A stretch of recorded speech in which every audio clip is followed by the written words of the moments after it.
Loggerhead turtle. Okay, consider the following statement. Again turtle है ना, अभी क्लाइमेट चेंज और जैसा होता है ना कि पानी का टेम्परेचर, अगेन टर्टल है ना, बहुत ही मतलब ऐसा स्पीसीज है through which we could understand the warming of ocean या क्लाइमेट चेंज, एसिडिक है या वो, तो बहुत सारी चीज़ के लिए। और दीज आइटम्स है ना comes regularly in news papers. तो जो इतने सारे स्पीसीज के बारे में तो नहीं जान सकते। इवन IUCN का जो वल्नरेबल, क्रिटिकली एंडेंजर्ड है ना, वो सब क्वेश्चंस है जो मतलब unless until you are regular with Hindu है ना, उसमें एनवायरमेंट को अच्छी तरह से कवर करते हैं। ठीक है, considering all other news papers, Hindu does it well. Okay, तो फिर आपको थोड़ा बहुत आइडिया आएगा, राइट। तो अगेन डरिएगा नहीं, जितना याद रहे उतना कीजिएगा। With reference to loggerhead turtle consider the following statement. Okay, पहला है they are primarily found in Arctic and Antarctic ocean due to their preference to cold. पहला बिल्कुल गलत, क्योंकि ये टेम्परेट रीजन पे पाया जाता है अपने इंडिया में, है ना, तो उससे थोड़ा ठीक है।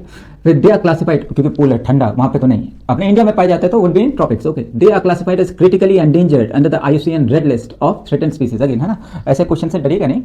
If you could remember, right, पता है कि इतने सारी चीज को, इतने सारे स्पीसीज के बारे में याद करना मुश्किल है, लेकिन again UPSC considers those question which है ना, उनको पता होता है कि student would be well versed है ना if he would have gone through the newspaper for past 6 months or 1 year. So they are classified as critically endangered under IUCN list of threatened species. Okay.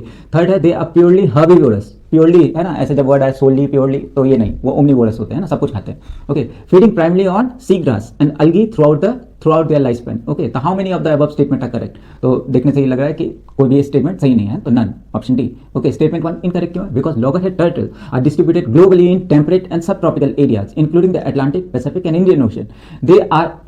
They do not inhabit polar region. बहुत ठंडा होता है वो, है ना, ठीक है। फिर दूसरा स्टेटमेंट इनकरेक्ट है। अगेन ये है ना, आपकी गलती नहीं है कि if you don't know it, okay, but if it's comes in Hindu, okay, तो थोड़ा ध्यान रखिएगा ना। दूसरा इनकरेक्ट है कि IUCN status is vulnerable, not critically endangered, और UPSC इसी में गेम खेलती है ना। While they face threat they are more widely distributed than species that are, मतलब ये जो पर्टिकुलर स्पीसीज है ना, ये ज्यादा डिस्ट्रीब्यूटेड है, राइट, तो ये वल्नरेबल है, not critically endangered.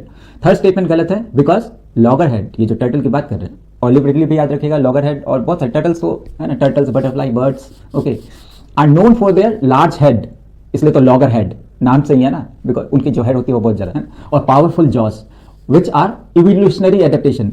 Turtle, crocodile, उसके बारे में क्यों? क्योंकि ये इवोल्यूशनरी एडेप्टेशन, पूरा कार्निवोरस और ओमनिवोरस है ना, दे आर कार्निवोरस और ओमनिवोरस, सब कुछ खाते हैं। They feed on hard shell prey such as mollusc, जो क्रस्टेशियंस होते हैं, and crabs, okay, acting as a key regulators, वो फूड चेन, फूड वेब को कंट्रोल करते हैं, of the marine food web. Okay, recent studies in 2026, देखा, ये इसलिए पूछा है, 2026 have highlighted that these turtles are shrinking in size and producing fewer egg due to, तो सिर्फ ह्यूमन में पॉपुलेशन कम नहीं हो रही, ये स्पीसीज भी are fewer in egg due to warming ocean and declining marine productivity. This